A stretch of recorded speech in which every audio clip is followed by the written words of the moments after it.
کرام پروگرام کا وقت ہمارے پاس اس وقت کافی کم ہے اور ہمارے ساتھ کالرز موجود ہیں. ہم مختصر سا سوال لینے کے لیے طاہر کھوکر صاحب کی طرف چلتے ہیں. طاہر صاحب السلام علیکم.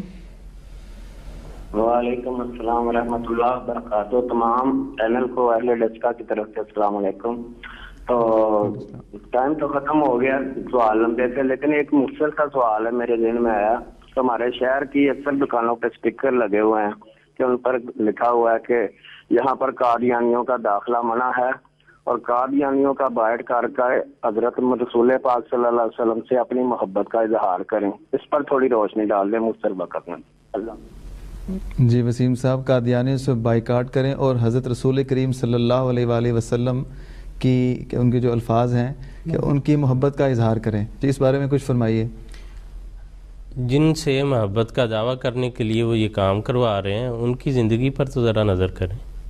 انہوں نے تو آ کے کسی کا بائیکاٹ نہیں کیا، بلکہ نظر یہ آتا ہے کہ ان کا بائیکاٹ کیا گیا ہے، ان کے خاندان کو محصور کیا گیا ہے، ان کو جو ہے یہ ساری تکلیفیں پہنچائی گئی ہیں.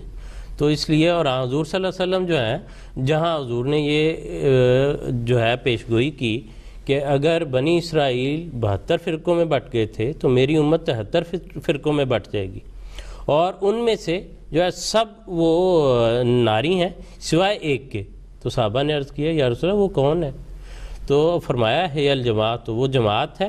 یا یہ الفاظ ملتے ہیں ما انا علیہ و اصحابی، کہ وہ اس طریق پر ہوں گے، ان کا وہ حال ہوگا جو میرا اور میرے اصحاب کا ہے. اب خود یہ جو ہے وہ اندازہ کر کے دیکھ لیں کہ حضور صلی اللہ علیہ وسلم اور آپ کے صحابہ کا کیا حال تھا. کیا آج جماعت احمدیہ کے ساتھ جو ہے وہی سلوک نہیں کیا جا رہا؟ بائیکاٹ جو ہے وہ جماعت احمدیہ کے کیے جا رہے ہیں. حضور صلی اللہ علیہ وسلم نے کبھی کسی کا جو ہے وہ بائیکاٹ نہیں کیا، بلکہ ساری دنیا کو جو ہے وہ اپنے سینے سے لگایا، ان کو بلایا، محبت اور پیار کا درس دیا. ان کی خطائیں جو ہے دیکھتے ہوئے ان کے لیے دعائیں کی ہیں. ان کے ظلم کے باوجود پتھر کھا کے جو ہے ان کے لیے جو فرشتہ آیا کہ ان کو پیس کر ہلاک کر دیا جائے. آپ نے فرمایا کہ ان میں سے جو ہے وہ کل کو ایمان لے آئیں گے. میں اس لیے نہیں بھیجا گیا، رحمت للعالمین بنا کے بھیجے گئے ہیں. چرند پرند سب کے لیے رحمت ہیں. تو انسان تو اول درجے پہ آتے ہیں. انسانوں کو انہوں نے کہاں چھوڑا ہے کہ اس سے واسطہ نہ رکھو، اس سے لین دین نہ کرو. اور آپ کی ساری زندگی جو اس بات پر گواہ. حضور صلی اللہ علیہ وسلم کی جب وفات ہوئی ہے تو حضور صلی اللہ علیہ وسلم کی زرہ جو ہے وہ ایک یہودی کے پاس رہ رکھی ہوئی تھی، گروی پڑی ہوئی تھی. اگر کسی سے دوسرے مذہب والوں سے تعلق ہی نہیں رکھنا تو وہ لین دین جو ہے وہ کیسے چل سکتا ہے؟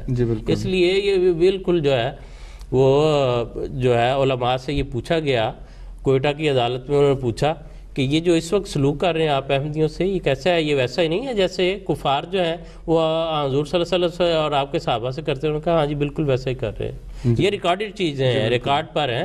اس لیے وہ ان کو بیچاروں کو جو ہے سوچنا چاہیے. اللہ تعالیٰ ان کی حالت پہ رحم کرے. اللہ تعالیٰ ان کی حالت پہ رحم کرے. ناظرین کرام، اس کے ساتھ ہی ہمارے پروگرام کا وقت ختم ہوتا ہے.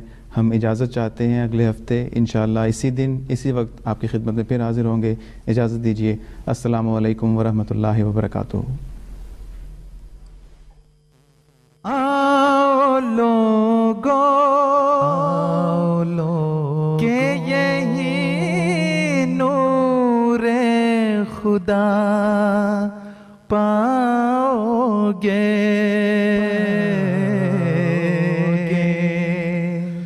لو تمہیں تو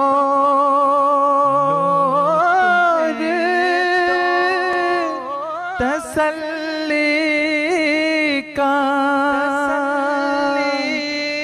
بتا